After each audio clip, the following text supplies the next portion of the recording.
Hayat birlikte güzeldir sloganıyla çıktığımız bu hayırlı, bu güzel çalışmada Diyarbakır Umut Kervanı olarak muhtaç, yetim ve kimsesizler adına düzenleyeceğimiz kermese şimdiden tüm halkımızı, başta Diyarbakır olmak üzere tüm halkımızı kermese davet ediyoruz.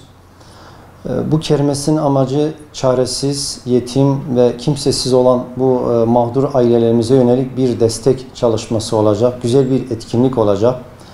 Dolayısıyla bu etkinliğe, bu iyilik kervanıyla birlikte tüm vatandaşlarımızı, tüm hayırseverlerimizi davet ediyoruz.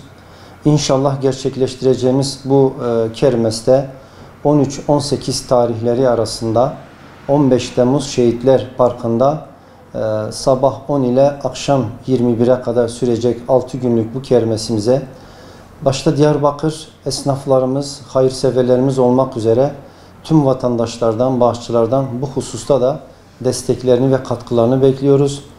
Rabbim şimdiden yapacağınız, katkı sunacağınız bu hayırlı işte, bu hayırlı amelde kendi katında kabul etsin. Tüm mağdurlar, yetimler adına çok çok teşekkür ediyoruz. Rabbim hayrınızı kabul etsin.